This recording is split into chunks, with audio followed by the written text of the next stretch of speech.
अवधूत चिंतन श्री गुरुदेव दत्त श्री स्वामी समर्थ। नमस्कार, धनश्रीज पॅशन या यूट्यूब चॅनलमध्ये मी धनश्री तुमचं सर्वांचं अगदी मनापासून स्वागत करते आणि आजच्या व्हिडिओला सुरुवात करते। या अगोदर आपण जे व्हिडिओ अपलोड केलेले त्या सर्वांची लिंक तुम्हाला डिस्क्रिप्शनमध्ये मिळेल, तेव्हा ते व्हिडिओ पाहायला विसरू नका, त्यांची तुम्हाला नक्कीच मदत होऊ शकते। चला तर मग आपण आता या व्हिडिओला सुरुवात करूया। तर पहा, बऱ्याच जणांना असं वाटत असतं आणि आपल्या ऐकण्यात देखील आलेलंच असेल की आम्हाला देवदेव करायला वेळ नसतो किंवा देवपूजा तासनतास करण्यासाठी आमच्याकडे वेळ नसतो, असं आपण बऱ्याच वेळेला काही जणांच्या तोंडून ऐकलेलं देखील असेल। किंवा काही जण असंही बोलत असतात की फक्त रिकाम्या लोकांची देवदेव करणं ही कामं असतात किंवा जे फक्त घरी असतात त्यांनाच वेळ असतो आणि तेच फक्त देवदेव करत असतात।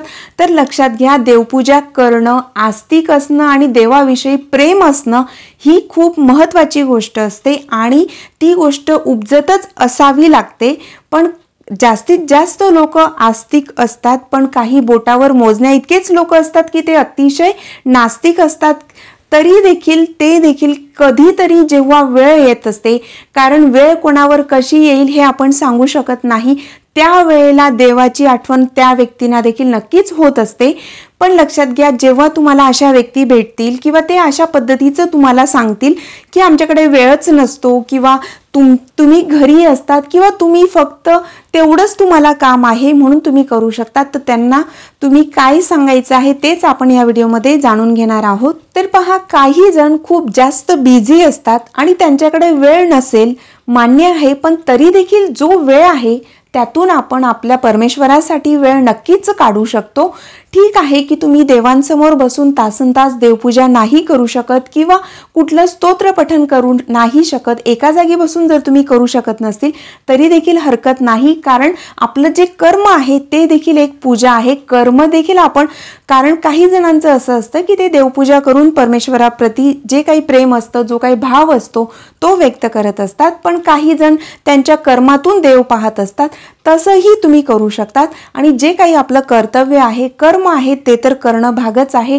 ते केल्याशिवाय असं नाही की आपण फक्त घरी बसलो, काही कर्मच केलं नाही तर आपल्याला जे काही आपलं प्रपंच आहे तर तो आपण चालवू शकत नाही। त्यासाठी कर्म करणं हे सर्वप्रथम महत्त्वाचं आहे आणि आपलं कर्म करत असतानाच आपण देवाचं नामस्मरण देखील करू शकतो।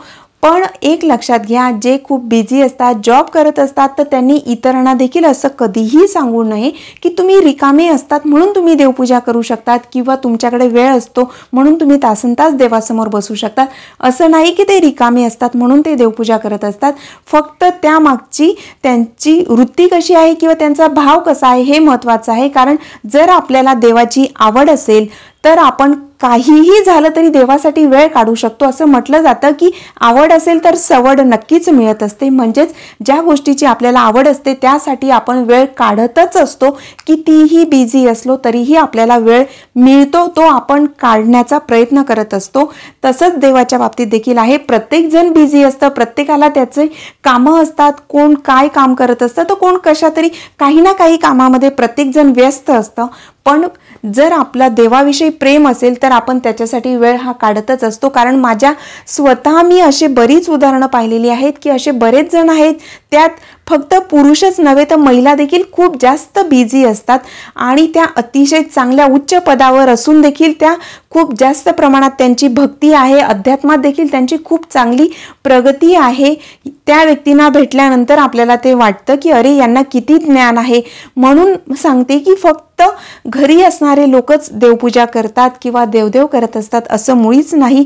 अतिशय उच्च पदावर असणाऱ्या व्यक्ती देखील देवासाठी वेळ काढत असतात, त्यासाठी फक्त देवाविषयी आवड, विश्वास आणि प्रेम असावं लागतं। आणि काही जणांची खूप इच्छा देखील असते की कुठलं पारायण करावं किंवा काय करावं, पण जर त्यांचं लहान बाळ असेल, जॉब असेल आणि घरात काही जण नास्तिक असतात, त्यांना नाही आवडत जास्त देवपूजा केलेलं वगैरे, तर हरकत नाही। तर तुम्ही अशा पद्धतीने देखील जे काही सेवा आहे किंवा परमेश्वराप्रती जे काही तुमचे अध्यात्मात तुम्हाला प्रगती करायची असेल किंवा परमेश्वराविषयी जे काही प्रेम आहे ते तुम्ही अशा पद्धतीने देखील व्यक्त करू शकता। तर ती पद्धत कुठली किंवा तुम्ही कशा अगदी साध्या आणि सोप्या पद्धतीने देखील परमेश्वराची सेवा करू शकता, तर ती कोणती पद्धत आहे?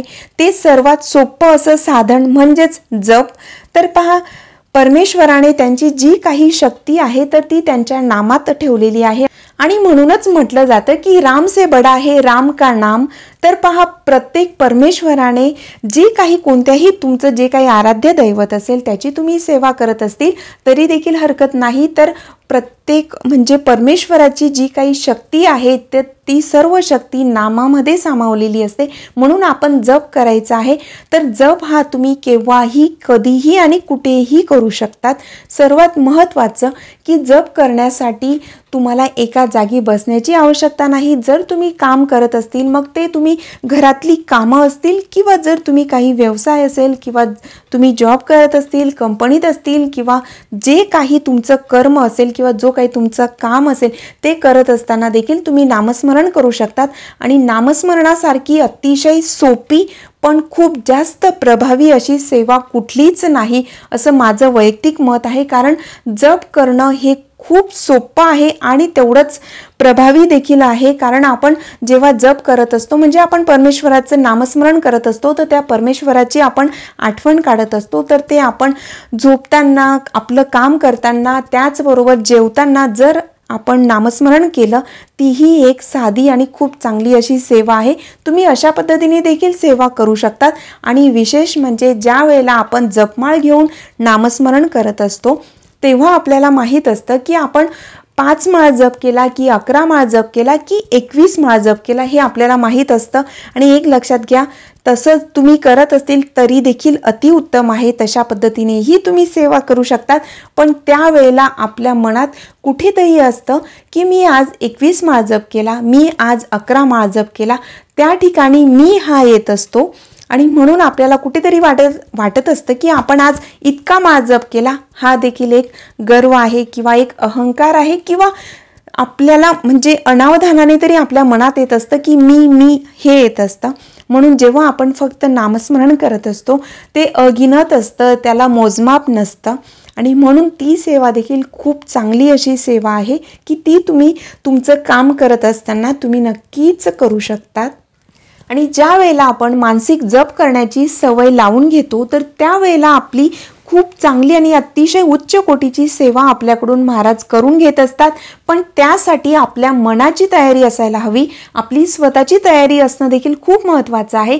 काही गोष्टी आपोआप घडत नसतात, त्यासाठी आपल्याला देखील थोडे कष्ट घ्यावेच लागत असतात। आणि जर तुम्हाला मानसिक जप करण्याची जर सवय झाली तर तुम्ही अगदी कुठेही आणि केव्हाही कोणाशी गप्पा मारत असताना देखील तुमचं नामस्मरण सुरू राहत असतं। फक्त त्यासाठी सुरुवातीला आपल्याला काही दिवस, काही आठवडे किंवा काही महिने आपल्याला प्रयत्न करावा लागतो। सुरुवातीला आपण शांत असले की आपल्याला आठवणीने ती नामस्मरण करायची सवय अगोदर मनाला लावायची असते। आणि त्यानंतर एकदा जर ती सवय लागली तर त्यानंतर आपोआप आपल्या मनात ते नामस्मरण चालू असतं। आपण शांत असलो किंवा कोणाशी बोलत असलो किंवा काही विचार करत असलो त्यावेळेला देखील नामस्मरण हे आपोआप होत असतं। ही सवय फक्त सुरुवातीला काही आपल्याला मेहनत घ्यावी लागते, तेव्हा ते आपल्याला आठवणीने घ्यावं लागतं। मनाला ते सांगावं लागतं की मला ह्या मंत्राचा जप करायचा आहे। कुठल्याही मंत्राचा तुम्ही जप करू शकता जे तुम्हाला आवडत असेल ते। तर त्यावेळेला सुरुवातीला आपण मनाला सवय लावायची आहे। एकदा सवय झाली तर त्या गोष्टी अगदी सहज आणि आपोआप घडत जातात। आणि नामजप हे सर्वात सोपं आणि अतिशय साधं असं हे सुलभ असं हे साधन मानलं गेलेलं आहे। आणि भगवान श्रीकृष्णांनी गीतेमध्ये त्याला जप यज्ञ म्हटलेलं आहे। पण इतर यज्ञ यागांमध्ये जसं आपण होमकुंड, अग्नी, पूजा, साहित्य, आहुती, मंत्रोच्चार, जे काही आहुतीसाठी जे काही साहित्य लागत असतं, त्याचबरोबर पुरोहित, यजमान इत्यादींची आवश्यकता असते। पण तशी कोणत्याही गोष्टींची आवश्यकता आपल्याला जप यज्ञामध्ये नसते।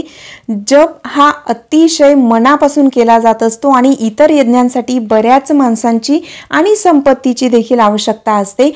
पण तशी जप यज्ञामध्ये उद्भवत नाही, कारण जप यज्ञ हे संपूर्णपणे मानसिक आणि वैयक्तिक स्वरूपाचं असं हे कर्म असल्यामुळे त्यासाठी फक्त चित्ताची शुद्धता, मनाची एकाग्रता आणि मानसिक तयारी असणं हे अतिशय गरजेचं असतं। आणि तोच आपण नामजप साधक उच्च अवस्थेपर्यंत जाऊ शकतो की जो मनाची एकाग्रता करू शकतो किंवा ज्याची अगदी मनापासून तयारी असते। आणि नामजप हा कोणालाही कधीही हानिकारक नसतो, तो आपण जसा जमेल तसा आपण घेऊ शकतो। त्यामुळे कोणत्याही सर्वसाधारण माणसास, कोणत्याही प्रकारच्या कर्माचे आचरण करणाऱ्यास, कोणतीही वृत्ती धारण करणाऱ्यास करता येतो। अगदी सर्वसामान्य, त्यासाठी गरीब श्रीमंत किंवा लहान मोठं असा कुठलाही भेदभाव नसतो। अगदी कोणत्याही ठिकाणी आणि कोणत्याही वेळेला आपण नामस्मरण करू शकतो। व्यवसाय करणाऱ्यांसाठी आपली जी काही दैनंदिन कामे असतात ती सांभाळून आपण ऐहिक प्रापंचिक जबाबदाऱ्या सांभाळून नामजप करू शकतो। वयाचंही त्यासाठी कुठलंही बंधन नसतं। आपण कितीही बिझी असलो, कितीही कामात असलो तरी असा एकही दिवस जात नाही की आपण पूर्ण दिवसभर उपाशी राहिलो किंवा अगदी 2 दिवस आपण न जेवता राहिलो, असं होत नसतं। कितीही व्यस्त असलो तरीही आपण जसा वेळ मिळेल, जेव्हा वेळ मिळेल तेव्हा आपण जेवण करत असतो, काहीतरी खात असतो। त्याच पद्धतीने आपण की जर आपली सेवा झाली नसेल तर आपण त्या दिवशी सेवा करण्यासाठी देखील तेवढंच तत्पर असायला हवं। मग ते नामस्मरण असेल, स्तोत्रपठण असेल किंवा अजून काही असेल, ज्या पद्धतीने आपण आपलं जेवण सोडत नाही, त्या पद्धतीने आपण आपली सेवा देखील सोडायला नको। तर अतिशय साधी आणि सोपी अशी माहिती होती। जर ही माहिती थोडी जरी आवडली असेल तर कृपया व्हिडिओला लाईक आणि शेअर जरूर करा। श्री गुरुदेव दत्त, श्री स्वामी समर्थ।